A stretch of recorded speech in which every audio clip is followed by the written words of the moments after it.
Alors, correction de l'exercice numéro 4, tracé d'un vecteur variation de vitesse.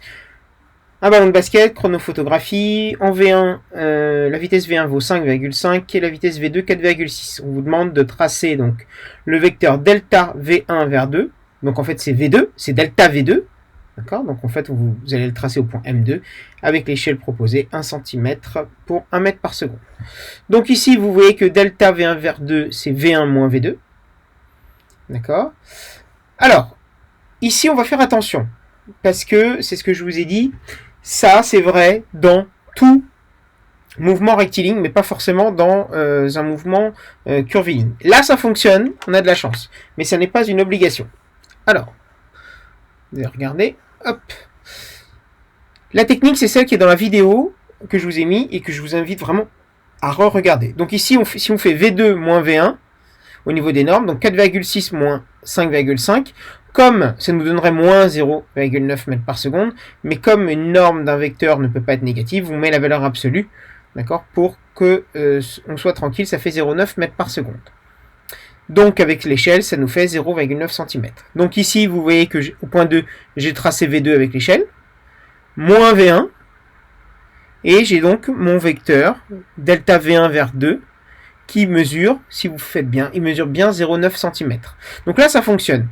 Et vous voyez qu'effectivement, le vecteur ici est vertical, vers le bas, donc collinaire à petit g, d'accord. Donc ça confirme ce qu'on disait. Là, en l'occurrence, le ballon serait en chute libre, d'accord. C'est-à-dire que les frottements vont être complètement négligés, puisqu'on voit que le vecteur variation de vitesse est vertical, c'est-à-dire collinaire à petit g, au champ de pesanteur.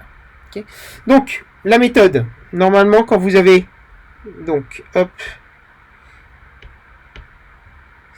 vous avez un point ici, un point là, un point là, un point là, pardon, hop,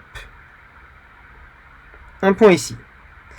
Donc, je trace mon vecteur vitesse, voilà, j'en fais un par ici. Là, je trace mon vecteur vitesse, je vais dire que ça, c'est V1, donc ici, je suis en M0, M1, M2, M3.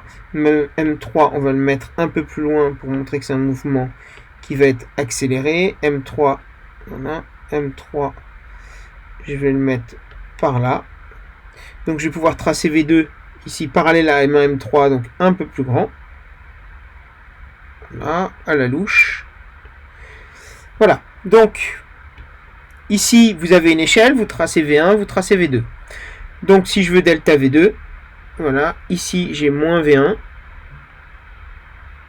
On va dire que c'est à peu près ça. Ça c'est moins V1. Voilà. Et donc si je veux mon delta V2, c'est celui-là. Sauf que en maths, la norme de V2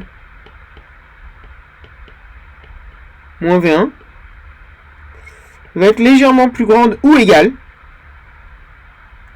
à la norme de V2 moins la norme de V1.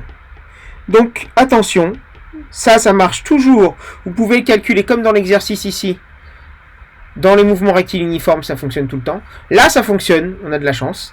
Mais la méthode, c'est que si vous voulez la norme de delta V2, une fois que vous l'avez tracée, vous le mesurez et vous appliquez l'échelle pour connaître directement sa norme en mètres par seconde. Quand vous avez l'échelle, c'est beaucoup plus simple. Voilà, donc je voulais attirer votre petite attention. Si vous voulez la méthode un petit peu plus claire, vous allez voir dans la vidéo directement.